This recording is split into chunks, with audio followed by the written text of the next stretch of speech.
ప్రేమ కలిగిన మా తండ్రి, జీవము కలిగిన మా ప్రభువా, ఈ పరిశుద్ధమైన నామాన్ని బట్టి స్తోత్రం చెల్లిస్తున్నాం. ఈ మధ్యాహ్న కాల సమయంలో మీ వాక్యాన్ని వినాలని మేము ఆశపడుతున్నాం. ఎంతవాటికి ఆశ ఉందో ప్రభువా మీకు తెలుసు. అయ్యా, మీ వాక్యం పాల వంటిది, జుంటే తేనె దారుల కంటే మధురమైంది, వెండి బంగారాల కంటే కూడా ఎంతో మేలిమి బంగారం కంటే కూడా విలువైనవి.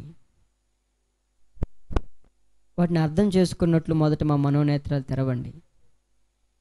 చిన్న బిడ్డ గనక పాల కొరకు తల్లి దగ్గర తప్పించినట్లుగా మీ వాక్యం కోసం వాటి పరితాపాన్ని మాలో కలుగు చేయండి.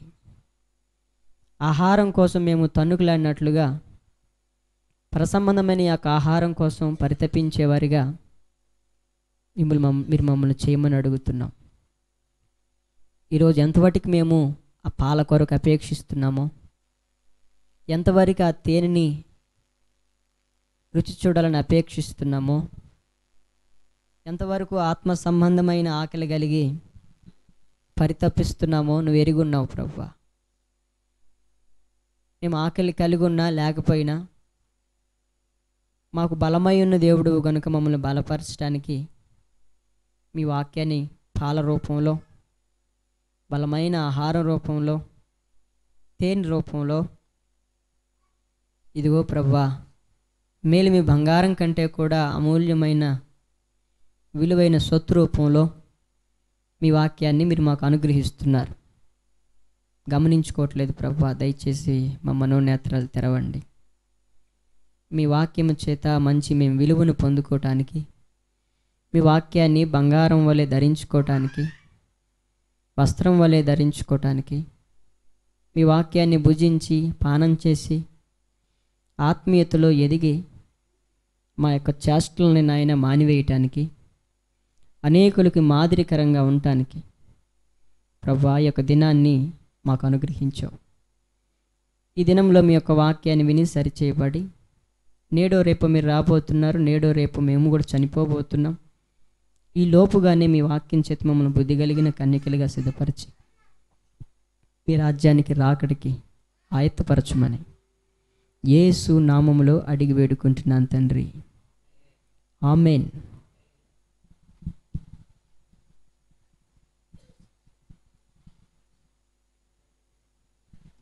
దేవుని యొక్క వాక్యంలో నుంచి యెషయా గ్రంథం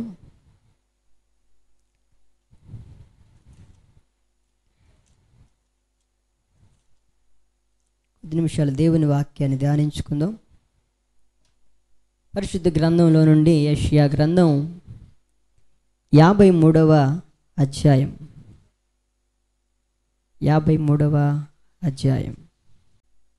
6వ వచనం నుండి చదువుదాం. వాస్తవానికి మనం ఆ అధ్యాయాన్ని అంతటిని ధ్యానించుకోబోతున్నాం. ప్రాముఖ్యమైన కొన్ని విషయాలు నేను మీకు జ్ఞాపకం చేస్తాను. దైవజనుడైన యెషయా రాసిన యెషయా గ్రంథం 53వ అధ్యాయం 6వ వచనం నుండి మనం చదువుకుందాం. మనమందరము గొర్రెల వలె త్రోవ తప్పిపోయాం, మనలో ప్రతివాడును తనకు ఇష్టమైన త్రోవకు తొలిగెను. యెహోవా మన అందరి దోషమును అతని మీద మోపెను. జాగ్రత్తగా దేవుని వాక్యాన్ని విందాం. ఈ యొక్క ప్రవచన వాక్యం యెషయా ప్రవచించినప్పుడు ఆ ప్రస్తుతానికి సంబంధించింది, భవిష్యత్తులో యేసు ప్రభువుకు సంబంధించింది. ఈ వాక్యాన్ని చదువుకుంటున్న మనకు కూడా ఈ వాక్యం సంబంధించింది. పరిశుద్ధాత్మ దేవుడు ఏమంటున్నాడంటే, మనమందరము కూడా గొర్రెల వలె త్రోవ తప్పిపోయిన వాళ్ళం.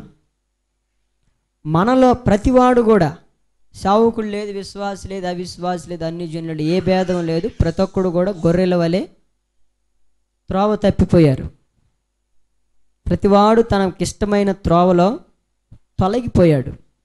అయితే కొన్ని సంవత్సరాల తర్వాత ప్రవచనాల నెరవేర్పుగా మన ప్రభు అయిన యేసుక్రీస్తుని తండ్రి అయిన దేవుడి భూలోకానికి పంపాడు. అది ఆ ప్రవచన వాక్యం. యెహోవా మనందరి దోషమును అతని మీద మోపాడు. మన యొక్క దోష శిక్ష, పాప శిక్ష, పాప భారం అంతా 2000 సంవత్సరాల క్రితం సిలువలో వేలాడ తీయబడిన యేసు ప్రభువు మీద మోపబడింది. అయితే మరొక మాట మీకు అర్థం కావడానికి చదివిస్తాను. 8వ అధ్యాయం 8వ వచనం, 53:8. అన్యాయపు తీర్పు పొందిన వాడై అతడు కొనిపోబడెను. అతడు నా జనుల అతిక్రమాలను బట్టి మొత్తబడెను కదా. సజీవుల భూమిలో నుండి అతడు కొట్టివేయబడెను. అయినను అతని తరము వారిలో ఆ సంగతి ఆలోచించిన వాడెవడు అని బైబిల్ ప్రశ్నిస్తుంది. యేసుక్రీస్తు ప్రభు వస్తాడని ఎన్నో వేల వందల సంవత్సరాల గురించి ప్రవచనం ఉంది. మెస్సీగా వస్తాడు, కన్య మరియ గర్భాన ఉద్భవిస్తాడు, ఎన్నో ప్రవచనాలు ఉన్నాయి. అయితే ఆయన పుట్టుకుని గురించి ఎలా ప్రవచనం ఉందో ఆయన మరణాన్ని గురించి కూడా కొన్ని ప్రవచనాలు ఉన్నాయి. ఈ 53వ అధ్యాయం అంతా కూడా యేసుక్రీస్తు యొక్క శిలువ మరణాన్ని గురించిన ప్రవచన వాక్యం. ఇక్కడ అంటున్నాడు, ముందుగానే ప్రవచిస్తున్నాడు, మనందరి దోషాలు ఆయన మీద మోపబడినప్పుడు, ఆయన శిలువను అనుభవిస్తున్నప్పుడు ఆ తరములో నా కొరకే ఇది అని గ్రహించిన వాడు ఎవడు కూడా లేడు. అయితే ఈ రోజుల్లో కూడా లేడు. ఈ తరంలో కూడా యేసుక్రీస్తు రక్తం కార్చి ప్రాణం పెట్టి 2000 సంవత్సరాలు అవుతుంది. ఇప్పటికీ కూడా ఎందుకు యేసుక్రీస్తు రక్తం కార్చాడంటే వివరించలేని పరిస్థితి. మనం కొన్నిసార్లు ప్రశ్నలు వస్తాయి, అసలు ఎందుకు రక్తం కార్చడం ఏంటి, ప్రాణం పెట్టడం ఏంటి, తిరిగి లేవటం ఏంటి అనేది కొన్ని ప్రశ్నలు మనకు వస్తాయి. ఎందుకు రక్తం కార్చాడు అక్కడ చెప్తున్నాడు. మొదట మనం చదివాం, మనం అందరము కూడా గొర్రెల వలె త్రోవ తప్పిపోయాం. గొర్రెలకి ఎలా నడవాలో తెలియదు. గొర్రెలను నడిపించాలంటే దానికి ఒక కాపరి ఉండాలి. కాపరి ఎటు వెళ్తాడో గొర్రెలు అటు నడవాలి. అయితే అనేక ప్రజలు కాపరి లేని గొర్రెల వలె ఉన్నారు.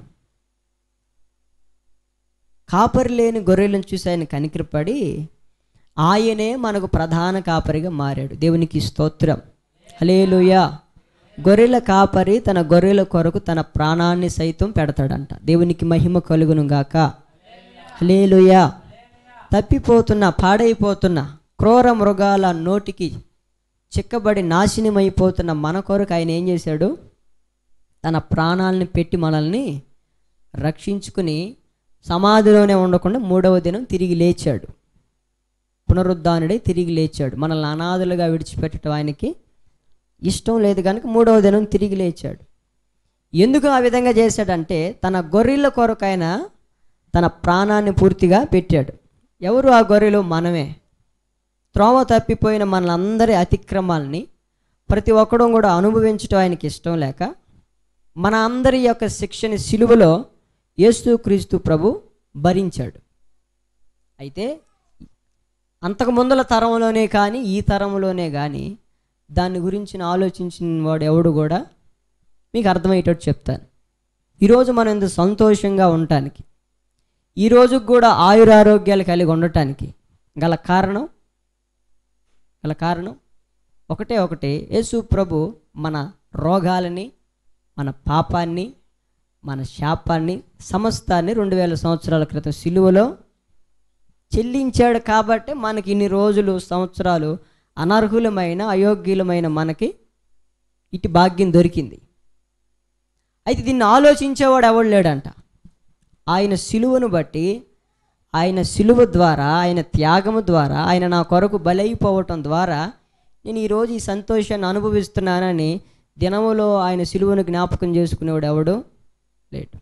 సిలువని ఎప్పుడు జ్ఞాపకం చేసుకుంటాం మనం? గుడ్ ఫ్రైడే అప్పుడు జ్ఞాపకం చేసుకుంటాం.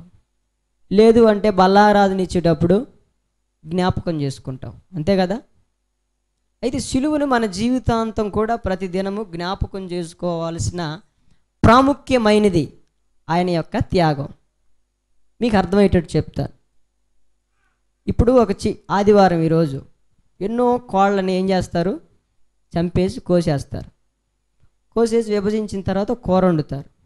కూర వండిన తర్వాత దాన్ని మనం ఎలా ఆస్వాదిస్తూ తింటాం, చాలా బాగుంది, చాలా రుచిగా ఉందని తింటాం. అయితే అది బలైపోయిన సంగతి ఎవడికి అర్థం కాదు. మన సంతోషంగా ఉండాలి. మన సంతోషంగా ఉండడానికి ఎవడేమైపోయినా పర్వాలా. అయితే తండ్రి అయిన దేవుడు తన పిల్లలమైన మన సంతోషం కొరకు ఆయన ఏమయ్యాడు, బలయ్యాడు. మీకు అర్థమయ్యేటట్టు చెప్తాను. తన పిల్లలకి మంచి క్షేమాన్ని అందించాలి అనుకున్న ఒక తల్లి కానీ ఒక తండ్రి కానీ తన బిడ్డల కొరకు ఏం చేస్తాడు, తన జీవితాన్ని త్యాగం చేస్తాడు, బలి చేసుకుంటాడు.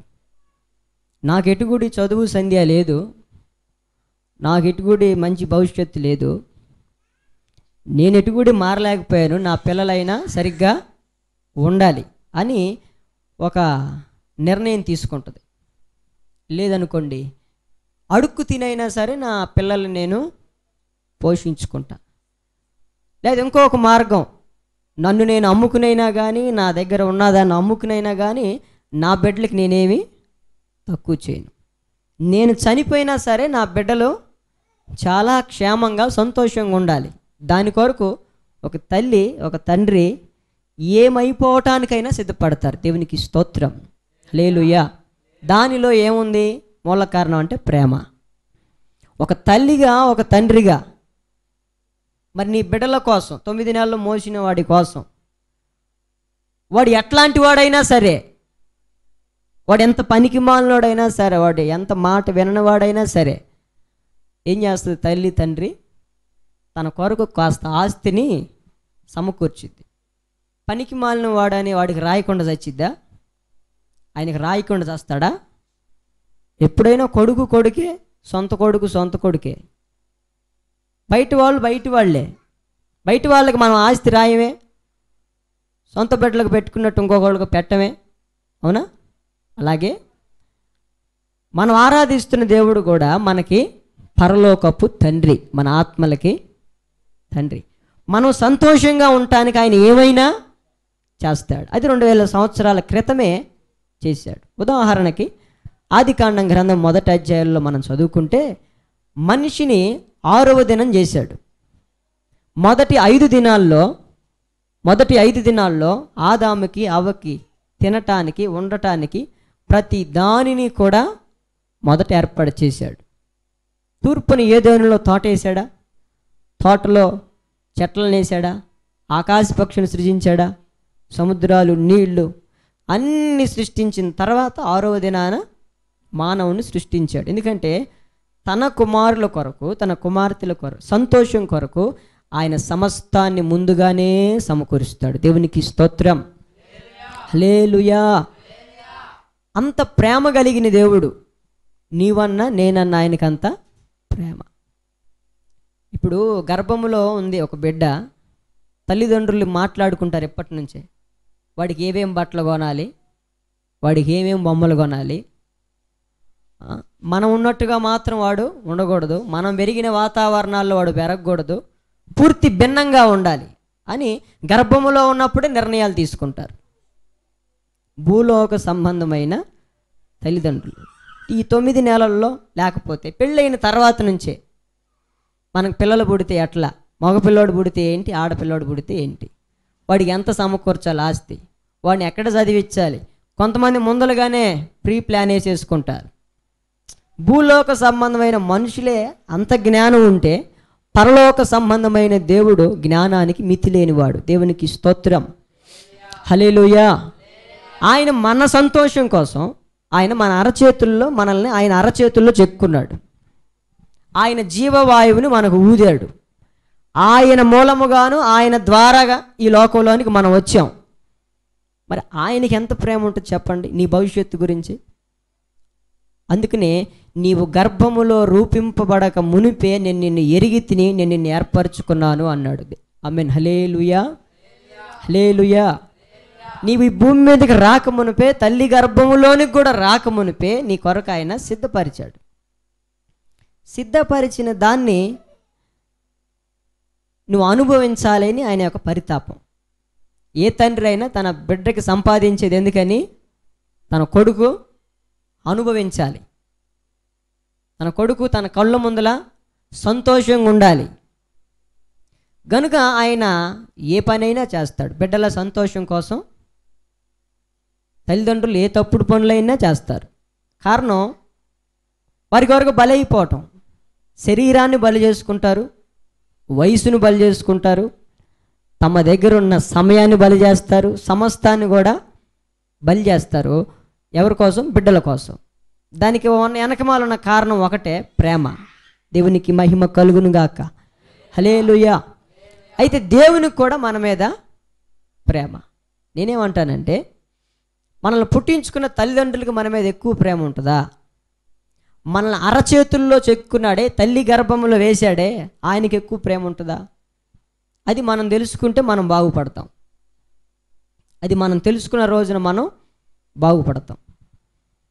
మనం ఎవరి కుమారులమి, ఎవరి కుమార్తెలమి, ఎవరి ద్వారా వచ్చాం, ఎవరి మూలంగా వచ్చాం, ఎవరి మూలంగా బ్రతుకుంటున్నాం, ఎవరి మూలంగా జీవిస్తున్నాం, ఎవరి మూలంగా 4 మెతుకులు తింటున్నామంటే నువ్వు చెప్పాలి, నా జీవనాధారము ఆయనే, దేవునికి స్తోత్రం. నా పోషణాధారము ఆయనే, దేవునికి స్తోత్రం. నా రక్షణాధారం ఆయనే, దేవునికి స్తోత్రం. నా క్షేమాధారము ఆయనే, ఆయనే, ఆయనే అని నువ్వు చెప్పాలి. అది దేవుణ్ణి మహిమపరచడం అంటే. నేను ఇలా ఉన్నానంటే నా తల్లేనండి కారణం అంటే చాలు. ఏమొకే ఆ మాట కోసం ఎదురు చూస్తుంది జీవితం అంతా. చూడండి, చిన్నప్పటి నుండి కష్టపడి ఒక బిడ్డను చదివించింది తల్లి. భర్త లేడు అయినా చదివించింది, భార్య లేదు అయినా చదివించాడు. ఒక మంచి ఉన్నత స్థితిలోకి వెలిగిన తర్వాత కొడుకు తల్లిదండ్రుల్ని లేకపోతే తల్లిని లేకపోతే తండ్రిని స్టేజ్ మీదకి పిలిచి 4 కన్నీళ్ళు విడిచి చెప్తాడు, ఈరోజు నేను ఈ స్థితిలో ఉన్నానంటే కారణం నా తల్లి. రెక్కలు మొక్కలు చేసుకుని తన జీవితం అంతా బలి చేసుకుని నా కొరకు ఏం చేసింది? త్యాగం చేసింది. నీకు ఈ బాగా అర్థమవుతాయి. మరి యేసుక్రీస్తు చేసిన త్యాగం నీవు నీ కొడుకు కోసం చేస్తున్నావు, నీ కూతురు కోసం చేస్తున్నావు. వాడి పనికి మాలినోడే అయినా వాడి కోసం నీ జీవితాంతం త్యాగం చేస్తావు. భర్త పనికి మాలినోడే, వాడి కోసం నీ జీవితాంతం త్యాగం చేస్తావు. అది నువ్వు గ్రహిస్తావు. ఎవడన్నా పొగడగానే ఉబ్బి తబ్బిబ్బు అవుతావు. నేను దీనికి అర్హురాలను కాదయ్యా, నువ్వు ఇలా ఉన్నావంటే బిడ్డలకు చెప్పాలి, నువ్వు ఈరోజు ఈ స్థితిలో ఉన్నావంటే 2000 సంవత్సరాల క్రితం నీ పాపాన్ని నా పాపాన్ని మోసుకొని పోయిన ఆయన నీ కొరకు బలయ్యాడు. ఆయన బలి చేయబడ్డాడు గనక, దున్నబడ్డాడు గనక, నలపబడ్డాడు గనక ఈరోజు నువ్వు నేను సంతోషిస్తున్నావు అని చెప్పాలి. అది తల్లిదండ్రులు బిడ్డలకి చేసే బోధ. దేవునికి స్తోత్రం కలుగును గాక. హల్లెలూయా. అలా చెప్పరు, తన త్యాగమే చెప్పిద్ది. గర్భంలో పుట్టిన దగ్గర నుండి అదే బోధ. నువ్వు గర్భంలో ఉన్నప్పుడు మీ నాయనమ్మలు ఎంత హింస పెట్టారు తెలుసా? చిన్నప్పటి నుండే వేసిద్ది. ఇక అటు బాడాడు, అర్థమవుతుందా? నువ్వు గర్భంలో ఉన్నప్పుడు మీ నాన్న ఎంత నమ్మల్ని వదిలేసి వెళ్ళాడు తెలుసా? ఆడికి ఇక చిన్నప్పటి నుంచి. అంటే తల్లి ఏం చేస్తుంది అంటే తన బిడ్డని తన వెనకమాల తిరగాలి. తండ్రి వెనకమాల తిరగకూడదు, నాయనమ్మల వెనకమాల, ఇంకెవడో వెనకూడదు తిరగ. ఫస్ట్లోనే వేసేసిద్ది మాత్రాడికి. ఇక అదే ఆడి జీవితంలో కంటిన్యూ అవుతుంది. బోధ అలాంటిది. చెప్పాలి మనం, నీవు గర్భఫలము దేవుడిచ్చే బహుమానం. కుమారుడివా నువ్వు స్వాస్థ్యానివి, కుమార్తెవా నువ్వు బహుమానానివి, దేవుని మూలముగా నువ్వు కలిగిన వాడివి నాయన అని బిడ్డలకి చెప్పాలి. నా మూలంగా కలిగిన వాడువు కాదు, మీ నాన్న మూలంగా కలిగిన వాడువు కాదు, మా ప్రార్థన ఫలితంగా కలిగిన వాడువు కాదు, పలానా దైవజనుడు ప్రార్థన చేసి పండిస్తే పుట్టినవాడువు కాదు, నువ్వు దేవుని మూలముగా పుట్టినవాడివి. దేవునికి స్తోత్రం. అక్కడ ప్రారంభం అయితే మన పునాది, మన బిడ్డల జీవితాలు నువ్వు ఊహించిన దానికంటే, అడిగిన దానికంటే ఉన్నతంగా ఆయన ఉంచగలడు. దేవునికి మహిమ కలుగును గాక. హల్లెలూయా, హల్లెలూయా. చిన్నప్పట్లో మనం వేసే పునాది గట్టిగా ఉంటే అది ఎన్ని స్టేర్లైనా దాని మీద వేసుకోవచ్చు. పునాది సరిలేకపోతే బైబిల్ సెలవిస్తుంది, పునాదులు పాడైపోగా నీతిమంతులు కూడా ఏమీ చేయలేరు. పునాది సరిగ్గా ఉండాలి. అయితే చిన్నప్పటి నుండి సిలువ గురించి మనకు తెలియదు, మన తల్లిదండ్రులు నేర్పలేదు. సరే మనమన్నా మన బిడ్డలకు నేర్పాలిగా. అయితే బైబిల్లో రాయబడింది. ఆ తరము వారిలో దానిని గురించి యోచించేవాడు ఎవడు? మరి ఏమి యోచిస్తారంటే తల్లి త్యాగం, తండ్రి యొక్క త్యాగం. తల్లిదండ్రులు లేరా, నాయనమ్మ పెంచింది, నాయనమ్మ త్యాగం. లేకపోతే అమ్మమ్మ, ఎవరూ లేరు, ఇంక అమ్మమ్మ త్యాగం. వాడు ఆ విధంగా పెంచబడతాడు కనుక వాడికి ఏ త్యాగం తెలుసయ్యా అంటే, మా నాయనమ్మ నా కొరకు ఎంతో త్యాగం చేసింది, మా అమ్మ బాబు పట్టించుకోకపోతే ఆమె నన్ను పెంచి పోషించింది. నువ్వు గుర్తించాల్సింది ఎవరిదో తెలుసా? ఎవరి త్యాగాన్నో తెలుసా? నీ పాపము, నీ శాపం అంతటిని సిలువలో చెల్లించిన మన ప్రభు అయిన యేసుక్రీస్తు యొక్క త్యాగాన్ని గుర్తించాలి. నీ పిల్లలకి వాటిని చెప్పాలి, దాన్ని నేర్పించాలి. నీకేమో నిన్ను పొగిడించుకోవటమే అలవాటు. నువ్వు ఎంత కష్టపడ్డావంటే చాలు, వలవల కన్నీళ్ళు వచ్చేస్తాయి. ఇందాక మీకు చెప్పాను కదా, ఒక కొడుకు మంచి ప్రయోజకుడై నా తల్లి వల్లనే అన్నాడు అనుకోండి, ఎక్కడ లేని బలం వచ్చింది, నీకు బలం వచ్చింది, దేవునికి దుఃఖం వచ్చింది. అర్థమవుతుందా? నీకు సంతోషం వస్తుంది, ఆయనకేం కలిగిద్ది? దుఃఖం కలిగిద్ది. ఎందుకంటే నీవు త్యాగం చేసింది నీ కొడుకు కోసం, నీ కూతురు కోసం, లేదా తిరుగుబోతైన తాగుబోతైన నీ భర్త కోసం. అయితే యేసుక్రీస్తు ప్రభు సర్వ మానవాళి కోసం పక్షపాతం లేని దేవుడుగా, యెహోవా అందరికి ఉపకారిగా, యేసుక్రీస్తు అందరికి ప్రభువుగా ఆయన తన త్యాగాన్ని చేశాడు. తనును తాను ఏం చేసుకున్నాడు చెప్పండి? బలి చేసుకున్నాడు. ఇందాక మీకు చెప్పాను, కోడిని తన తలకాయ బలిస్తాం, బాడీ అంతటిని కోస్తాం, కోసిన తర్వాత మనం చాలా రుచిగా ఉందని సంతోషిస్తాం. అయితే అది బలి అయిపోయిన సంగతి, అది చచ్చిపోతేనే మనకి సంతోషం. అలాగే యేసుక్రీస్తు ప్రభు మన కొరకు ఏం చేయబడ్డాడు? బలి చేయబడ్డాడు, విరవబడ్డాడు, దున్నబడ్డాడు, నలపబడ్డాడు. గనుక ఈరోజు నువ్వు సంతోషాన్ని అనుభవిస్తున్నావు. అయితే కృతజ్ఞత ఏది? నీ సంతోషానికి కారణం ఏంటో తెలుసా? ఒక ఆయన నీ కొరకు తన జీవితం అంతటిని కూడా, రక్తమంతటిని కూడా బలి చేశాడు. దేవునికి మహిమ కలుగును గాక. హల్లెలూయా.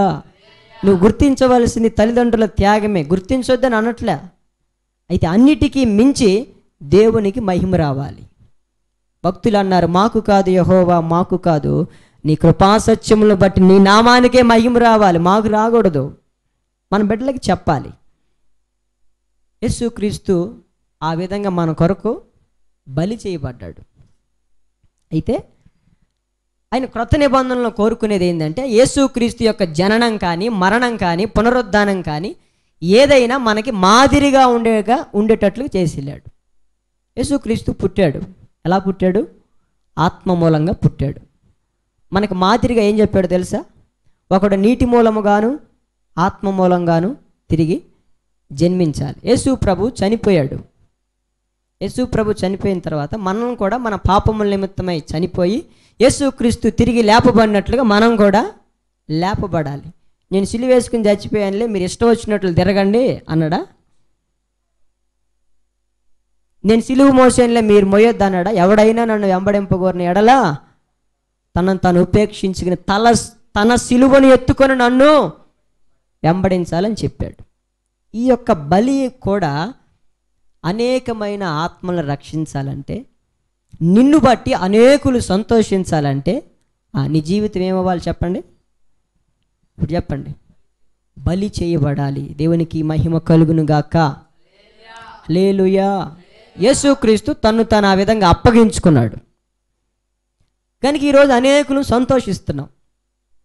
అయితే బాధాకరమైన విషయం ఏంటంటే, ఆ సంతోషంలో ఈ సంతోషం ఎవరి మూలంగా కలిగింది అనేది గుర్తుపట్టట్లా. నువ్వు సంతోషం కలుగు, అన్నం తింటున్నావు, ఎలా వస్తుంది ఇది, దాని విలువెంత అనేది ఎరిగితే మంచిది. విలువ తెలియకుండా తింటే దాన్ని నువ్వు వ్యర్థం చేసుకుంటావు. ఈరోజు నీ జీవానికి, నీ ప్రాణానికి, నీ మనుగడకి, నీ పోషణకి నీకు ఆధారం ఎవరయ్యా అంటే మన ప్రభు అయిన యేసుక్రీస్తు. ఆయన బలైపోబట్టే మనం ఇంకా సజీవులుగా ఉన్నాం.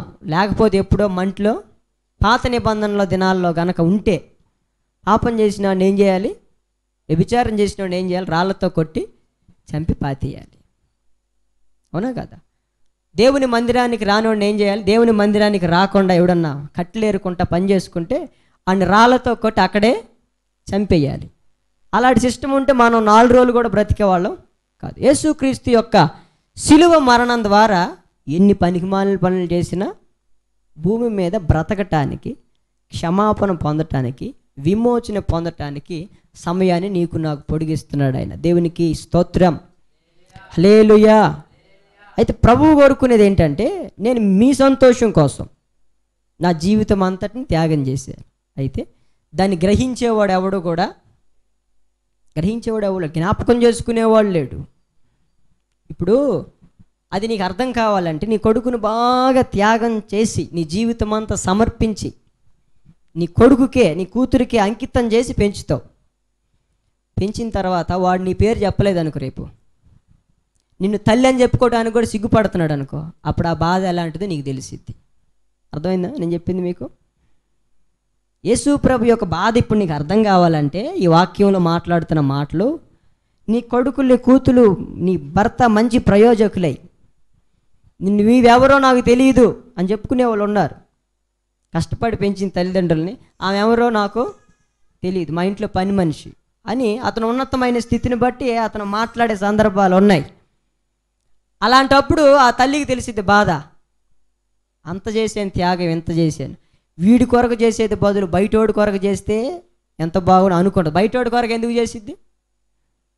కొడుకు కోసం చేసిద్ది కానీ బయట కోసం చేసిద్దా? అప్పుడు అనుకుంటుంది వీడికి చేసే బదులు వీడు ఇట్టాంటోడని తెలిస్తే ఎప్పుడో వడ్లకేం చేసి ఎప్పుడో చంపేవాడిని. ఆయన తెలియపరచడు, ఎందుకంటే మనం ఆ నరహంతకులం అవటం ఆయనకి ఇష్టం లేదు. అర్థమవుతుందా? తెలియపరచడానికి కూడా వెంటనే చంపేస్తావు నువ్వు, ఎందుకంటే అంత క్రూరులం మనం. నా గురించి నీకు, నీ గురించి నాకు పూర్తిగా తెలియక అట్లా ఉంటున్నాం. కానీ తెలిస్తే మనం ఏమైనా చేస్తాం. కనుక ఆయన తెలియపరచడు. దేన్ని మరుగు చేయాలో, దేన్ని బయలుపరచాలో ఆయనకు బాగా తెలుసు. దేవునికి మహిమ కలుగును గాక, హల్లెలూయా. అయితే ఆయన బాధలో మీరు అర్థం చేసుకున్న వాళ్ళు ఏం చేస్తారంటే, అనేక ప్రజల రక్షణార్థమై తమ జీవితాలను ఏం చేసుకుంటారు? బలి చేసుకోవటానికి. నా కుటుంబం కోసమే కాదు, నా బిడ్డల కోసం కాదు, అనేక నశించిపోతున్న ప్రజల సంతోషం కొరకు, వారిలో రక్షణ ఆనందం చూసేదాని కొరకు, ఇదిగో నా జీవితాన్ని నేనేం చేస్తున్నా, ఇక నా జీవితం అంతా ఎవరికి బలి? నేను విభజింపబడేటప్పుడు నాకు బాధ, నేను విభజింపబడేటప్పుడు, బలి చేయబడేటప్పుడు, నరకబడేటప్పుడు, పడవబడేటప్పుడు, పిండబడేటప్పుడు, నలపబడేటప్పుడు నేను బాధపడతా. అయితే నేను ఒక్కడిని బాధపడితే అనేకులు సంతోషిస్తారు. దేవునికి మహిమ కలుగును గాక, హల్లెలూయా, హల్లెలూయా. అలాంటి వాళ్ళు యేసు ప్రభువుకు కావాలి. త్యాగం కలిగిన వాళ్ళు, తమ్మును తాము బలి చేసుకునేవాళ్ళు. దావీదు అడిగాడు, అయ్యా నువ్వు బలి కోరి ఉంటే నేను నీకు బలి అర్పించేవాడిని. అయితే నువ్వు కోరుకుందేంటి? విరిగి నలిగిన హృదయం. విరిగి నలిగిన హృదయమే నీకు ఇష్టమైన బలి. మన హృదయం ఎప్పుడు విరవబడిద్దో, నలపబడిద్దో మనకి బాధ. మనకు బాధ కలిగితే ఎదుటోడికి ఏం కలిగిద్ది? ఉదాహరణకు చూసుకోండి, మన ఎవడి మీదన్నా ఒకడికి ఆలోచన పెట్టుకుంటాం, వాడికి ఇలాంటిది జరగాలి అని. మన శత్రువుకి ఏదో ఒకటి జరగాలి, మన భర్త మనల్ని హింసిస్తున్నాడు, వాడికి ఏదో ఒకటి అవ్వాలి అనుకుంటాం. వెంటనే నేను అనుకున్నట్టుగా జరిగింది అనుకో, నువ్వు సంతోషిస్తావు, బాధపడతావా? మొదట సంతోషం లేదు, అమ్మయ్య భలే జరిగింది వీడికి, తర్వాత బాధపడతావు. అవునా? మొదట మనం బాధపడితే ఆ బాధలో నుంచి అనేకులకి ఏమంది చెప్పండి? సంతోషం కలిగి. మనం దుఃఖపడి కన్నీళ్లు విడిచి ప్రార్థనలో మన జీవితం, మన సమయం, మన వయసు బలి చేస్తే రేపు అనేకులకి ఏం కలిగి చెప్పండి? సంతోషం కలిగింది. నీవు బలి చేయబడకుండా నన్ను బట్టి నా దేవునికి సంతోషం లేదు, నన్ను బట్టి నా కుటుంబంలో సంతోషం లేదు, నన్ను బట్టి నా గ్రామంలో సంతోషం లేదంటే ఎలా కలిగింది? నిన్ను బట్టి అనేకులు సంతోషించాలంటే నీవు బలికి అప్పగించుకోవాలి. దేవునికి మహిమ కలుగును గాక, హల్లెలూయా. బలికి ఇవ్వబడిన గొర్రె తనను తాను అప్పగించుకుంటుంది కసాయివానికి. తర్వాత చంపబడుతుంది, నరకబడుతుంది, విభజింపబడుతుంది. తర్వాత అనేకుల్ని, ఒక్క గొర్రె అనేకుల్ని ఏం చేస్తుంది? తృప్తిపరుస్తుంది. ఈరోజు నీవైనా నేనైనా ఒక్కడమే అలాంటి వాడు దేవునికి తమ జీవితాలని, ప్రాణాలని, వయసుని బలి చేసుకున్న వాళ్ళు ఆయనకి కావాలి. అలాంటి వాళ్ళే యేసుక్రీస్తు యొక్క 12 మంది శిష్యులు. దేవునికి మహిమ కలుగును గాక. హల్లెలూయా. మిగతా బ్యాచ్ అంతా కూడా ఎవడన్నా బయలైతే సంతోషించే రకాలు. మేము బలి చేయబడం, మా పక్షంగా ఎవడన్నా బలైతే మేము సంతోషిస్తాం. మరి నీకు ఏది కావాలి? ఎవడన్నా సంపాదించి తీసుకొని పెడితే తినే రకమా? నువ్వే కష్టపడి సంపాదించి అనేకులకి ఇవ్వటం మంచిదా? ఆలోచించి. నీవు బలి చేయబడి అనేకులను సంతోష పెడతావా? నీ కొరకు ఎవడో బలైతే ఆ సంతోషంలో పాలు పంపులు పొందుతావా?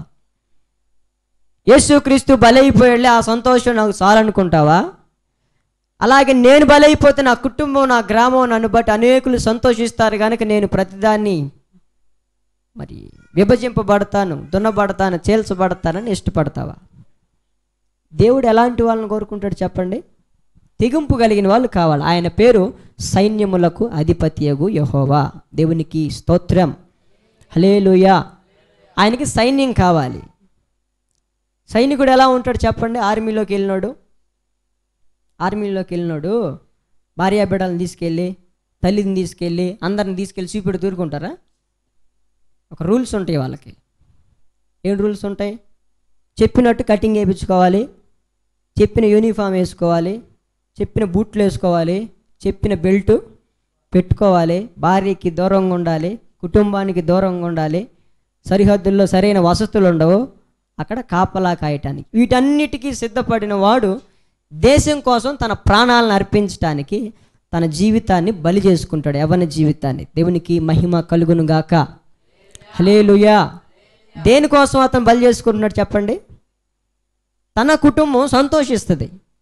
తను చనిపోయాడు అనుకోండి, దేశం కోసం గవర్నమెంట్ కాస్త డబ్బు ఇస్తుంది, లేకపోతే పెన్షన్ వస్తుంది.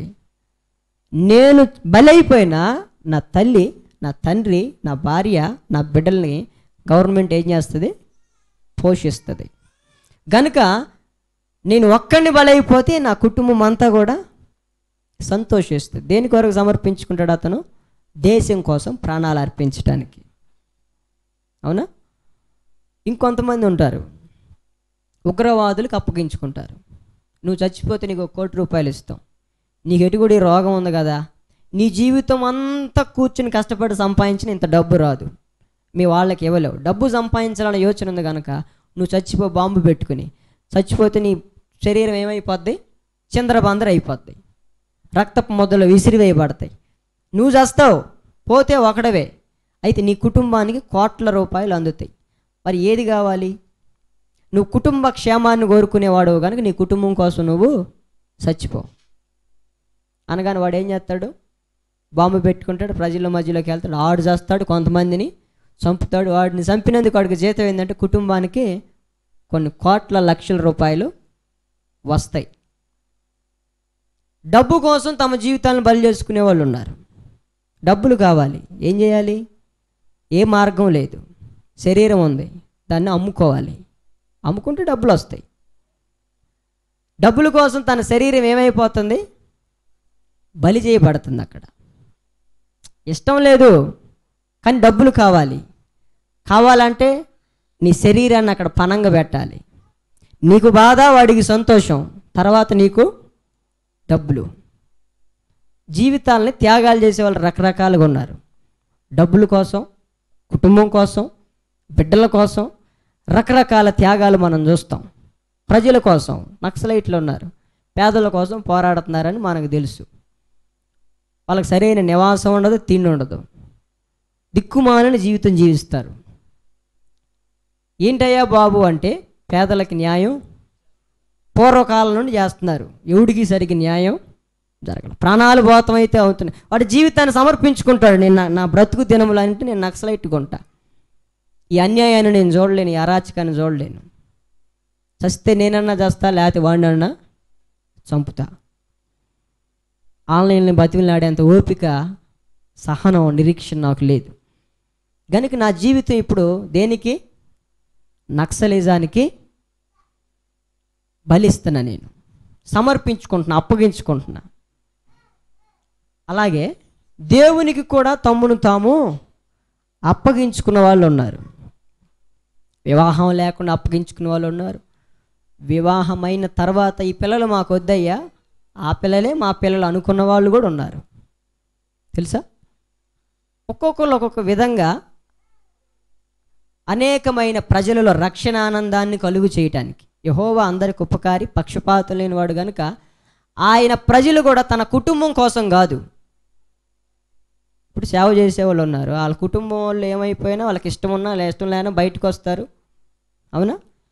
అతనిని బట్టి అనేకులు ఏమవుతారు చెప్పండి? సంతోషిస్తారు. ఆ సేవకుడిని బట్టి, సేవకురాలను బట్టి. కుటుంబానికి కాస్త బాధ కలగవచ్చు, అతనికి అనేకమైన బాధలు కలగవచ్చు. అయితే అతనిని బట్టి అనేకులు సంతోషిస్తారు. అయితే ప్రభువు కోరుకుంటున్నాడు, అలాగు నీవు నీ జీవితాన్ని ఎవరికి అప్పగించుకుంటావు? అయితే నీవు ఈరోజు ఈ విధంగా ఉండటానికి గల కారణం ఎవరు చెప్పండి? సిలువలో ఆయన 2000 సంవత్సరాల క్రితం నీ కొరకు నా కొరకు రక్తాన్ని కార్చాడు. అయితే దాని గురించి యోచించిన మానవుడే లేడు, జ్ఞాపకం చేసుకున్న నాదుడే లేడు. ఏమన్నా జ్ఞాపకం చేసుకుంటే నీదే జ్ఞాపకం వస్తుంది. నీ బిడ్డల కోసం నువ్వు ఎంత త్యాగం చేసావు, ఏం అమ్ముకున్నావు, ఏం పోగొట్టుకున్నావు, నీ శరీరాన్ని ఎలా నలగొట్టుకున్నావు, ఇదే జ్ఞాపకం చేసుకుని కుమిలి కుమిలి ఏడుస్తావు. అయితే ఆయన శ్రమలతో పోలిస్తే మన శ్రమ, మన బలి ఎన్న తగినది కాదు. ఆయన ఆఖరి రక్తపు బొట్టు కారేంత వరకు ఏం చేశాడు? ప్రాణము పోవునంతగా సంపూర్ణంగా దాన్ని మన కొరకు దారబోసాడు. అయితే మనకు కూడా ఈ జీవాన్ని ఇచ్చాడు. ఎందుకు ఆయన తన రక్తాన్ని కార్చాడంటే ఆయన లాంటి వాళ్ళు ఇంకా అనేకులు ఆయనకి కావాలి. కోత విస్తారమే, పనివారు కొద్దిమంది. పని వాళ్ళు ఎలాంటి వాళ్ళు కావాలి తెలుసా? సమర్పణ కలిగిన వాళ్ళు కావాలి. అనేకుల కొరకు తమ్మును తాము బలి చేసుకునే వాళ్ళు ఆయనకి కావాలి. బలి చేసుకోకపోతే నీ నుండి దేవునికి సంతోషం ఉండదు, నీ నుండి ఉన్న వాళ్ళకు కూడా సంతోషం ఉండదు. ఈరోజు ఒక ప్రశ్న వేస్తున్నాడు, అనేకుల కొరకు నీవు బలి చేయబడి అనేకులను సంతోష పెడతావా? అయితే నీ కొరకు ఎవడో ఒకడు బలి అవుతాడులే ప్రభువా నా కొరకు, ఆ సంతోషం నాకు చాలని అనుకుంటావా? లేదు నీ కుటుంబం కొరకే బలి అయిపోతావా? లేకపోతే అనేకమైన ప్రజల కొరకు నీ జీవితాన్ని సమర్పించుకుంటావా? అది నీ చాయిస్, అది నీ ఇష్టం, బలవంతమే ఉండదు. ఆర్మీకి జారమని పోస్టులు పడతాయి, దాంట్లో ఆసక్తి కలిగిన వాడే పెట్టుకుంటాడు. ఆసక్తి కలిగిన వాళ్ళ లాక్కుంటాడు. ఆర్మీలో అర్హత కలిగిన వాడినే తీసుకుంటాడు. ఈ వాక్యం వినగానే ఉద్రేకితుడివై నేను సమర్పించుకున్నట్టే కాదు, కొన్ని టెస్టులు ఉంటాయి. దాంట్లో టెస్టులన్నీ పాస్ అయిన తర్వాత ఈ ఆర్మీలో చేరటానికి నువ్వు అర్హుడివి, లేకపోతే ఇంటికి పోవచ్చు. ఇక ఈ ఇంటికి పోయి నువ్వేం చేసుకుంటావు? ఇక నాకెందుకు, నేను పెట్టిన పరీక్షలో నువ్వేం కాలేదు, సరైన ఇది లేదు నీకు, కనుక నీవు ప్రజలందరి నిమిత్తం బలి చేయబడటానికి నువ్వు ఇష్టపడవు. నాకు ఇష్టం లేదు. నిన్ను బట్టి అనేకులకి సంతోషం కలగదు. నీలాంటి వాడిని పెట్టుకుంటే నన్ను బట్టి నా ప్రజలు దుఃఖపడతారు. నా ప్రజల కోసం నేనేమైనా చేస్తాను. దేవునికి స్తోత్రం, హల్లెలూయా. గనుక మంచి సామర్థ్యం కలిగిన వాళ్ళు కావాలి, తెగింపు కలిగిన వాళ్ళు కావాలి, తన ప్రజలను రక్షించగలిగిన కాపర్లు కావాలి, రక్షించగలిగిన నాయకులు ఆయనకి కావాలి. వాళ్ళ కొరకు చూస్తున్నాడు. మరి నువ్వు అలా ఉండాలని ఆశపడతావా? ప్రభువా నా జీవితాన్ని నేను అప్పగించుకుంటున్నాను అంటే సరిపోదు. ఆయన కొన్ని టెస్టులు పెడతాడు, దాంట్లో నువ్వు నెగ్గాలి. దావీదుకి కొన్ని పరీక్షలు పెట్టాడు. గొర్రెలను అప్పచెప్పాడు. మొదట గొర్రెలను అప్పచెప్పినప్పుడు అన్నిటినీ కాయలేక పనివాడికి కూడా కొన్ని అప్పచెప్పాడు దావీదు. అయితే ఒకరోజు మందలోనికి సింహం వచ్చింది. పనివాడు ఏం చేశాడు? వాడు జీతగాడు గనక దావీదు గారికి చెప్పి జంప్ అయ్యాడు. అయితే దావీదు పరిగెత్తుకుని వెళ్ళి సింహాన్ని చీల్చి ఆ గొర్రెని రక్షించుకున్నాడు. ఒక పరీక్ష పాస్ అయ్యాడు. తన ప్రాణాలకి తెగించాడు సింహంతో పోరాడటానికి. పోతే పోయిందిలే గొర్రె అనుకోలా. నా తండ్రి నాకు అప్పగించాడు, దానికి నేను లెక్క చెప్పాలి. ఒకదాన్ని పోగొట్టానంటే ఉన్న ఈ గొర్రెలను కాసుకునే ఉద్యోగం కూడా నాకు ఉండదు, మిక్కిలి కొంచెంలో నమ్మకంగా లేకపోతే అనుకుని ప్రాణాలకి తెగించి సింహంతో పోరాడాడు. మొదటి టెస్ట్ పాస్ అయ్యాడు. రెండోసారి ఎలుగుబంటి వచ్చింది మందలోనికి. మరలా ఏం చేశాడు? ఎలుగుబంటితో కూడా పోరాడి ప్రాణాలకి తెగించి తన గొర్రెల్ని రక్షించుకున్నాడు. అది ఆయన చూశాడు. తన ప్రజలైన ఇశ్రాయేలుని రక్షించడానికి కూడా వీడు సమర్థుడు అన్నాడు. దేవునికి స్తోత్రం, హల్లెలూయా. చిన్నప్పటి నుండి దేవునికి నీలో ఒక సంకల్పం ఉంది. అయితే నిన్ను పరీక్ష పెడతాడు, నువ్వు ఎంతవాటికి దానిని చేయగలవు అని. నీకు ఆయన భుజబలం బాహుబలం కాదు ఆయనకు కావాల్సింది, నీలో ఉన్న గుండె ధైర్యం, నీలో ఉన్న తెగింపు, తెగువ. అలాంటి వాళ్ళు కావాలి. 2 టెస్టుల్లో పాస్ అయ్యాడు, వెంటనే జాబ్ ఇచ్చేసాడు. ఏంటి జాబు? గొర్రెలను కాచుకున్నాడు అప్పుడు దాకా. ఇప్పుడేంటి జాబు? రాజు, ఇశ్రాయేలు ప్రజల్ని పరిపాలించే రాజు. పరీక్షలో పాస్ అవ్వాలి. దేనికైనా పరీక్ష. చదువుతావు, దానికి పరీక్ష ఉంది. పరీక్షలో నువ్వు నెగ్గితే నీకు ఉన్నతమైన స్థితి. చదువు సంధ్య లేకుండా పరీక్షకు ముందల 2 రోజులు చదివి పుస్తకాలు తిరగేసి పరీక్షకు పోతే ఏమొస్తుంది? ఇదేమైనా ఎంసెట్ ఎగ్జామా పెన్సిల్తో రౌండ్లు చుట్టడానికి? ఎంసెట్ ఎగ్జామ్లో ఏం చదవలో ఉన్నోడు కూడా వెళ్ళి, పామరుడు కూడా వెళ్ళి పెన్సిల్తో రౌండ్లు చుట్టవచ్చు. ఏ కావాలంటే ఏ, బి కావాలంటే బి, సి కావాలంటే. దేవుడు పరీక్షలు అలా ఉండవు. ఆయన అవునంటే అవును, కాదంటే కాదు. పాస్ అయితే పాస్ అవటం, పాస్ కాకపోతే సర్దుకుని ఇంటికి వెళ్ళటం. అట్లాగే దేవుడు కోరుకుంటున్నాడు, నా త్యాగాన్ని గురించి ఆలోచించేవాడు ఎవడు లేడు, కృతజ్ఞత కలిగి ఉన్నవాడు ఎవడు లేడు, నన్ను జ్ఞాపకం చేసుకునేవాడు ఒకడు లేడు. అందుకని బైబిల్లో రాయబడింది, వివేకము కలిగి దేవునిని వెదకువారు కలరేమో అని. దేవుడు ఆకాశమందుండి నరులను పరిశీలించాడంట, ఆయనకు ఒక్కడ కూడా కనపడలేదంట. దేవునికి స్తోత్రం, హల్లెలూయా.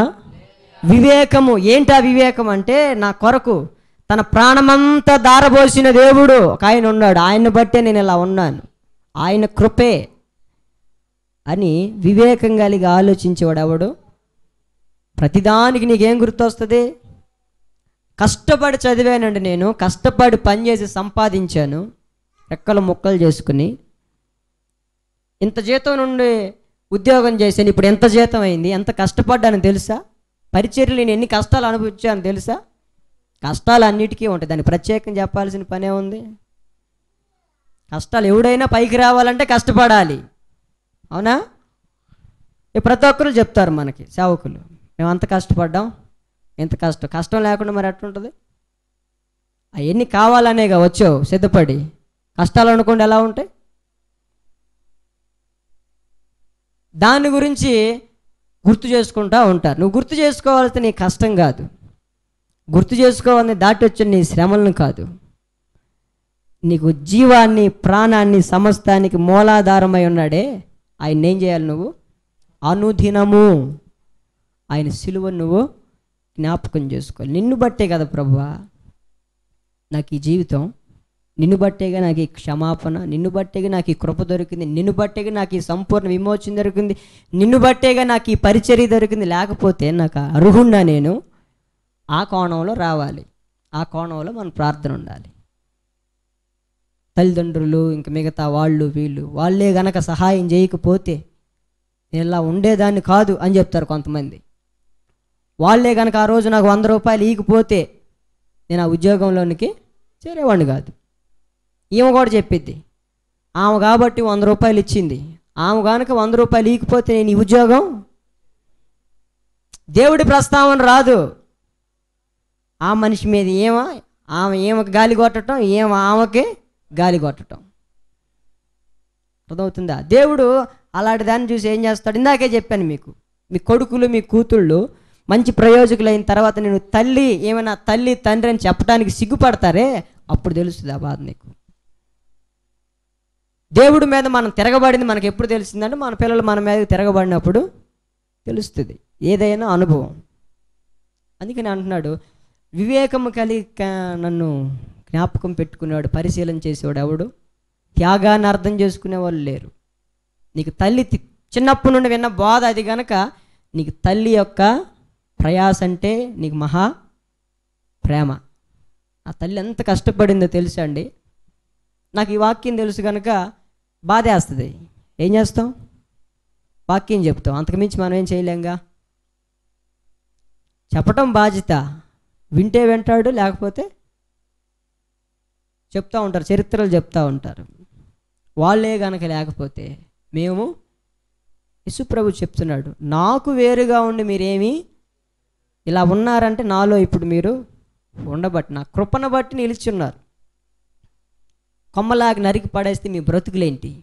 ఇది ఇప్పటికైనా నీ జీవితంలో కొన్ని సంవత్సరాలు గడిచిపోయాయి, కానీ ఈ బోధను విన్నావో లేదో నాకు తెలియదు, ఇది నీకు అర్థమైందో కూడా నాకు తెలియదు. అయితే అర్థం చేసుకోవాల్సిన సమయం వచ్చింది.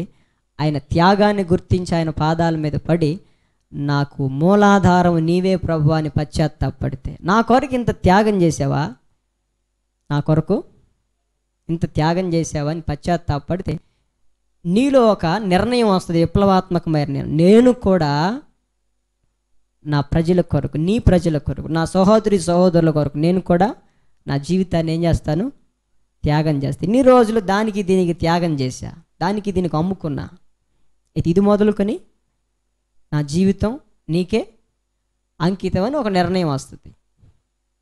ప్రేమించుకున్నవాడు ఇక ఇది మొదలుకొని నా జీవితం ఇక నీకే అంకితం అంటాడు. ఎంతవాడికి కరెక్ట్? మరొకరికి అంకితం చేయొచ్చు. యేసు ప్రభు దగ్గర కూడా మనం ఎన్నో మాటలు ఇస్తాం. మొదట నీకే అంకితం అంటావు, తర్వాత మరొకడికి అమ్మబడతావు, మరొకటి దగ్గరికి వెళ్ళిపోతావు. కనుక మనం తీసుకునే నిర్ణయం చాలా ప్రాముఖ్యంగా ఉండాలి. మొదట సరైనదిగా ఉండాలి, పునాది సరైనదిగా ఉంటే అది తరతరాలు నిలబడుతుంది. మొన్న ఈ మధ్య వాట్సాప్లో ఒక మెసేజ్ వచ్చింది. ఒక తల్లి ఉంది, అతనికి ఒక కుమారుడు, చాలా పేదరాలు అయితే ఆమెకు ఒక కొడుకు పుట్టాడు. ఆమెకి 2 కళ్ళలో కన్ను ఉండదు, 2 కళ్ళల్లో ఆమె ఒక గుడ్డి తల్లి. స్కూల్కి తీసుకెళ్ళేటప్పుడు, బయటికి తీసుకెళ్ళినప్పుడు చేయబట్టుకుని తల్లి తీసుకెళ్తుంది కదా కొడుకుని. గుడ్డి తల్లిరా అని వీడిని ఏం చేస్తున్నారు? అపహసిస్తున్నారు. వాడికి బాధ కలుగుతుంది. నేను ఇంత ఇదిగా పుడితే ఈ గుడ్డిదాన్ని బట్టి నాకు అవమానం కలుగుతుందని చిన్నప్పటి నుంచి వాడు అదొక రకమైన భావన. ఏమో గుడ్డిది ఏమన్నా బట్టి నాకేం కలుగుతుంది? నా పరువు పోతుంది. బాధపడుతున్నాడు. ఒకానొక దినాన్ని ప్రయోజకుడయ్యాడు. చిన్నపిల్లాడుగా అప్పుడేం మాట్లాడలేడుగా. వాడు అవసరం కోసం ఏం చేశాడు? తల్లి దగ్గర పెరిగాడు. కొంతమంది అంతే అవసరం గడుపుకునేంతవరకు భరిస్తారు, సహిస్తారు. అవసరం తీరిన తర్వాత ఇక అంతే సంగతులు. తర్వాత ఏమైందంటే కొడుకు ప్రయోజకుడయ్యాడు. కొడుకు ప్రయోజకుడైన తర్వాత మంచి ఉద్యోగం వచ్చింది, పెళ్లి చేసుకున్నాడు, మంచి టౌన్కి వెళ్ళాడు. తల్లికి కొడుకుని చూడాలని ఆశ కలిగింది. ఎందుకంటే ఒక కన్నుతో కూడా నా కొడుకుని ఇంత ప్రయోజకుని చేయగలిగాను నేను అని తల్లి చూడాలని పట్నం బయలుదేరింది. బయలుదేరిన తర్వాత కొడుకుకు ఫోన్ చేస్తున్నా, వాడికి ఇష్టం లేదుగా. మొత్తానికి వాడు ఫోన్ ఎత్తలేదు. ఏమే ఎట్లో గట్ల అడ్రస్ కనుక్కుని ఆ ప్రేమ ఆమెను ఆ విధంగా పరిగెత్తింపజేసింది. దేవునికి స్తోత్రం, హల్లెలూయా. కొడుకుని చూడాలన్న ప్రేమ, కలుసుకోవాలన్న ప్రేమ, మాట్లాడాలన్న ప్రేమ, నేను పడిన ప్రయాసకి ప్రతిఫలం నా కొడుకులో చూస్తున్నాను కదా అన్న ప్రేమ ఆమెని ఎంతో దూరం పరిగెత్తించింది. ఇంటికి వెళ్ళాడు. ఇంటికి వెళ్ళిన తర్వాత ఆయనకి కొడుకులు కూడా పుట్టారు. అది ఆమెకు తెలియదు. ఎందుకంటే తన గుడ్డి నాయనమ్మని బిడ్డలకు చూపించడం ఆడికి ఇష్టం లేదు. కనుక ఎవరు డాడీ అని అడుగుతుంటే ఈమె మన ఇంట్లో అడుక్కునే లామలా కనపడుతుందిరా, నాకు ఒక కన్నుది కదా, మరి అడుక్కోటానికి వచ్చినట్లుంది అని పిల్లల లోపలికి పంపించి, ఎవడు రమ్మన్నాడు నిన్ను పనికి మాలిందానా, గుడ్డి కన్ను వేసుకుని ఇప్పటికి చిన్నప్పటి నుండి చచ్చిపోతున్నాను, ఇప్పుడేదో నలుగురిలో కాస్త గౌరవంగా బ్రతుకుతున్నాను, నన్ను ఇక్కడ కూడా బ్రతకనీవా అని అసహ్యించుకున్నాడు. అంచుకున్న తర్వాత బాధను దిగమింగుకుని, ప్రేమ ఉంది కదా, ప్రేమ సమస్త దోషాలని కప్పిద్ది, ఓర్చుకుంటుంది, తాలుకుంటుంది, తట్టుకుంటుంది, నిజమైన ప్రేమ. అయితే ఇంటికి వెళ్ళిపోయింది. ఆడు ఉన్నతమైన స్థితిలో ఉన్నాడు, కానీ ఏముందో మాత్రం గుడిసెలోనే. ఇందాక మీకు చెప్పాను కదా, తన బిడ్డలు ఉన్నతంగా ఉండాలి, తన గుడిసెలోనైనా ఉంటుంది. తన జీవితాన్ని ఎవరి కోసం అంకితం చేసింది? బిడ్డల కోసం. ఏమైందో మనం చూద్దాం. తర్వాత కొన్ని రోజులకి ఆమెకు ఆరోగ్యం బాగాలేదని లెటర్ వేసింది. ఈ గుడ్డిదాన్ని చూడటానికి ఎవడు వెళ్తాడు అనుకున్నాడు. మరలా ఇంకొకసారి లెటర్ వేసింది, అయినా పట్టించుకోలే. చూసి కొడుకు కోసం వాడే వస్తాడేమోనని లెటర్లు వేసి ఒకరోజు ఆ గుడిసెలోనే చచ్చిపోయింది ఆమె. దేవునికి మహిమ కలుగును గాక. హల్లెలూయా. గుడిసెలో చచ్చిపోతే తన స్నేహితుడు అక్కడ వచ్చి, ఒరే మీ అమ్మ చనిపోయిందిరా అంటే, చచ్చిపోయిన తర్వాత కూడా ఈ గుడ్డిదాని కోసం అక్కడి నుండి ఇక్కడికి రావాలా నేను అని తిట్టుకుంటా బిడ్డలను తీసుకుని వస్తే, మరి బిడ్డలకి చెప్పాడుగా, అడుక్కునేదని చెప్పాడుగా, బిడ్డలు అడుగుతారుగా, ఆడొక్కడే వచ్చాడు. ఇంటికి వెళ్ళినప్పుడు బిడ్డలు చూశారు ఆమెని, నాయనమ్మని పరిచయం చేయలేకపోయాడు, అడుక్కు తినేది అన్నాడు. వాళ్ళ ఇంట్లోనే పెట్టి వీడు ఒక్కడే వచ్చాడు, భార్యని ఇంట్లో పెట్టి వస్తే ఆమె దగ్గర తిట్టుకుంటా ఉంది. ఒక లెటర్ రాసి చనిపోయింది ఆమె. చిన్నప్పటి నుంచి గుడ్డిదాని వన్ను నువ్వు నన్ను ఎంతగానో హింస పెట్టావు, బాధ పెట్టావు, ఇబ్బంది పెట్టావు, కానీ ఈ కన్ను ఎందుకు పోయిందో నీకు తెలుసా? చిన్నప్పుడు గర్భంలో నుండి నువ్వు బయటికి రాగానే ప్రమాదవశాత్తు నీకు ఒక కన్ను పోయింది. కన్ను పోతే డాక్టర్ గారు నన్ను అడిగితే, నీకు కాస్త వయసు అయిన తర్వాత ఈ ప్రమాదం జరిగింది, అప్పుడు నేను నా కన్నుని తీసి నా కొడుకు కంటే ఎక్కువ నా కొడుకు కోసం నా కన్నుని త్యాగం చేస్తానని నేను నీకు ఇది ఇచ్చానురా. ఈరోజు నువ్వు 2 కన్నులతో చూస్తున్నావే, అది చూసి నేను సంతోషిస్తున్నాను, నాకు చాలా సంతోషంగా ఉంది, నువ్వు ఉన్నతంగా ఉన్నావు చూశాను, నాకు అదే చాలా అని లెటర్ రాసి చచ్చిపోయింది అమ్మగారు. ఈడు ఏడుస్తున్నాడు ఇక నా కోసం. ఇవంటే ఇప్పుడు నేను చూస్తున్న కన్ను మా అమ్మదా? అక్కడ మొదలైంది సెంటిమెంట్ స్టోరీ. సెంటిమెంట్లు ఎక్కువ కదా మనకి. వెంటనే తల్లికి బిడ్డ మీద ఉన్న ప్రేమను గుర్తించి ఏడుస్తున్నాడు, పశ్చాత్తాపం. వచ్చిద్దా తల్లి? తనని ఇంకా చూసుకోవాలి. ఇప్పుడు యథార్థం తెలిసింది, తనని ఇంటికి తీసుకెళ్ళి చూసుకోవాలనుకున్న తపన ఉంది, వచ్చిద్దా? తన భార్యకి బిడ్డలకి పరిచయం చేయాలనుకుంటున్నాడు, వచ్చిద్దా? రాదు. నేనేమంటానంటే, యేసుక్రీస్తు ప్రేమ అంతకంటే ఉన్నతమైంది. దేవునికి స్తోత్రం. హల్లెలూయా. నీకు ఈ సెంటిమెంట్లు అర్థం కావు. సీరియల్లో సెంటిమెంట్లు కావాలి, సినిమాలో సెంటిమెంట్లు చూస్తే వాళ్ళ ఏడుస్తావు, పాటల్లో పాటలు చూస్తే వాళ్ళ ఏడుస్తావు. యేసుక్రీస్తు కూడా మరి సెంటిమెంట్ సీనేగా, సిలువలో వేలాడటం కదలేక రాదా? పాట పాడుతూ ఉండగానే వాళ్ళ ఏడుస్తావే. ఆదరణ కర్తవు అనాథునిగా విడువవు అనగానే వచ్చేస్తాయే ఎక్కడి నుంచో, జలాశయంలో నుండి వచ్చినట్టు. జలాశయంలో నీళ్ళు ఎక్కడి నుండి వస్తాయో తెలియదు, ఎంత వాటికి కొండల్లో గుట్టల్లో గుండా పడుకుంటూ వస్తాయి.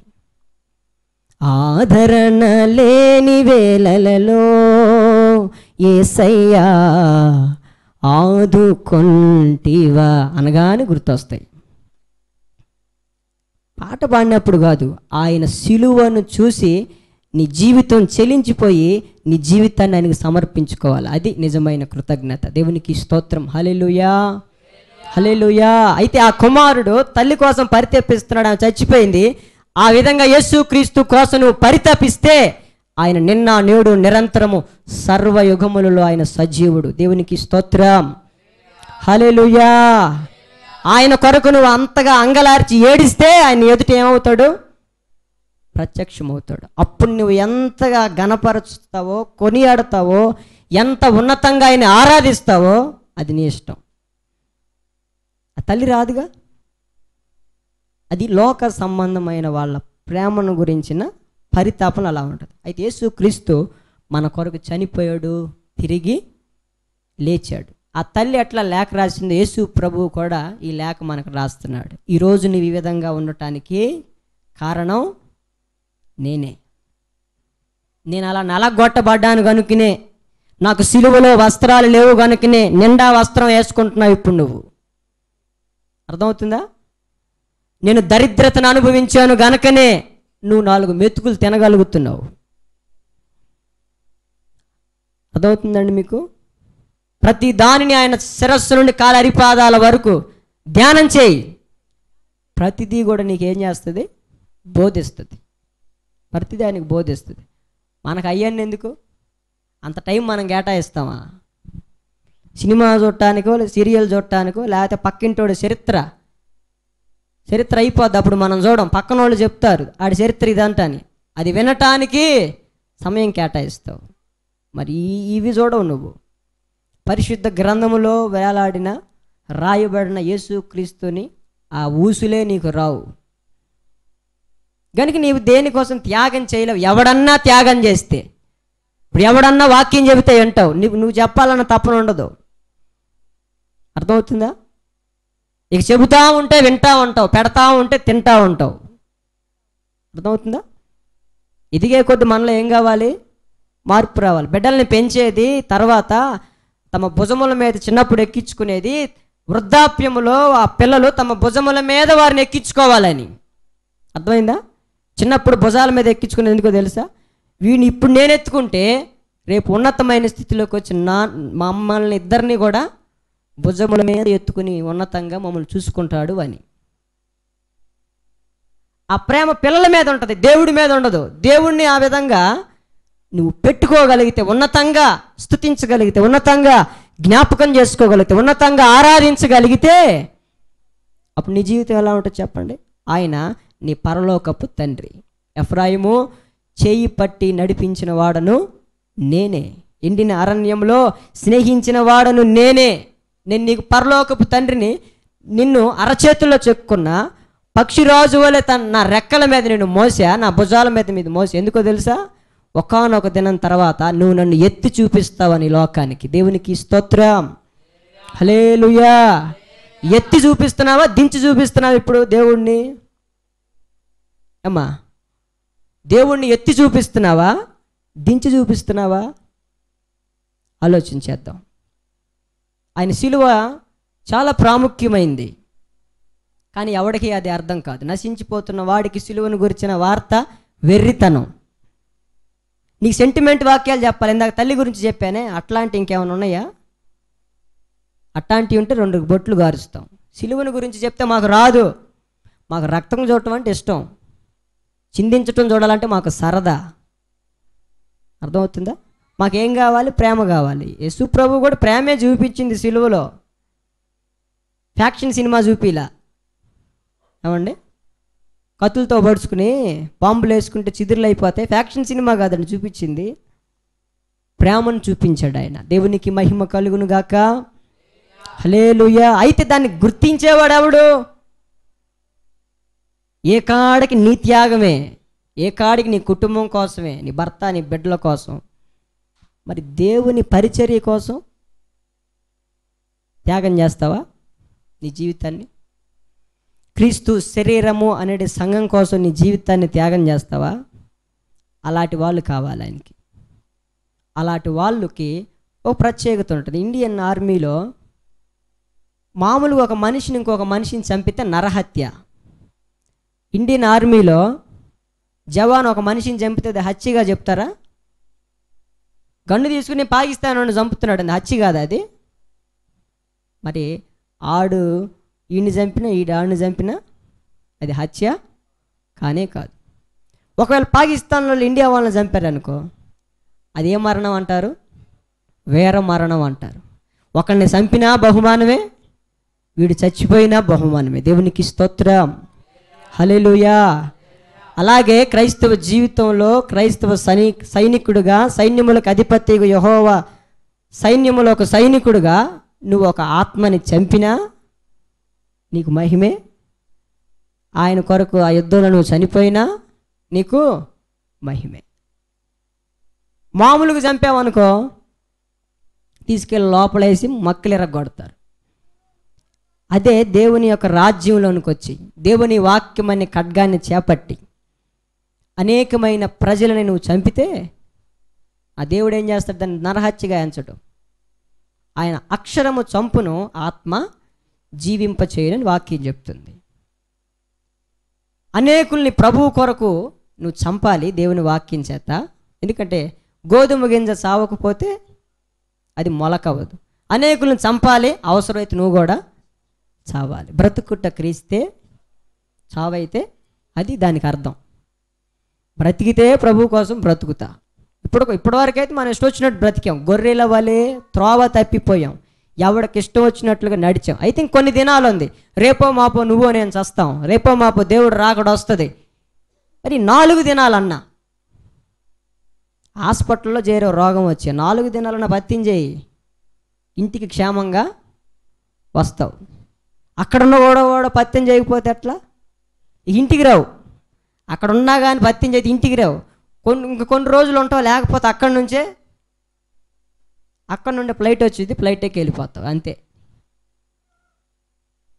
బ్రతికే 4 రోజులైనా ప్రభువు కోసం ఏదన్నా చెయ్యాలి. తల్లి అనుకుంటుంది, నా బిడ్డల కోసం నేను చచ్చేలో వాడికి ఏదో ఒకటి చేయాలి, వాడికి ఆస్తి ఇవ్వాలి, నా కూతురికి ఏదో ఒక బంగారం అన్నా చేయించాలి, లేకపోతే నా కూతురికి కొడుక్కి పెళ్ళన్నా నా కళ్ళారా చూడాలి అనుకుంటుంది. పెళ్ళి కానంతవరకేమో పెళ్ళి చూడాలనుకుంటుంది. పెళ్ళి అయిన తర్వాత ఏమో పిల్లలను చూడాలనుకుంటుంది. పిల్లలు పుట్టిన తర్వాత వాళ్ళ పెళ్ళి చూడాలనుకుంటుంది. మనిషి జీవితానికి ఆశలకి హద్దులు చావాలనుకోదు. రేపో మాపో చస్తానులే, నేను చూడకపోతానా, దేవుడు నాకు అంత భాగ్యం ఇచ్చాడా అంటది. ఆశ ఇంకా చూడాలి, ఇంకా కొద్ది దినాలే మన జీవితంలో. ఎన్నో దినాలు గడిచిపోయాయి, ఇంక కొద్ది దినాలే ఉన్నాయి. ఒక్కొక్క రోజు నీ జీవితంలో అయిపోతుంటే ఒక్కొక్క రోజు నరకానికి సమీపిస్తున్నట్టు, ఒక్కొక్క రోజు నీ జీవితంలో నశించిపోతుంటే పరలోకానికి నువ్వు సమీపిస్తున్నట్టే. మానవుని ఆయుష్ యుద్ధకాలం లాంటిదంట. యుద్ధంలో వాడు ఎప్పుడు చేస్తాడో తెలియదు. అలాంటిది నీ జీవితం. నువ్వేదో అనుకుంటున్నావు, నాకు ఇంకా ఉంది, ఇంకా ఎంజాయ్ చేద్దామని. నీ జీవితం అలాంటిది. ఎప్పుడు దీపం ఆరిపోయిద్దో, దీపం ఉండగానే ఇల్లు చక్కబెట్టుకోమన్నాడు. మరి మీ ఇష్టం. ఎవరిని జ్ఞాపకం చేసుకుంటారు? ఎవరిని మాదిరిగా పెట్టుకుంటారు? ఎవరి త్యాగం విలువైంది? అది ఒకసారి నువ్వు అర్థం చేసుకుంటే ఈ వాక్యం చాలా ఈ ఉదయకాల సమయం నీకు ప్రయోజనకరంగా మారిద్దని అనుకుంటున్నాను.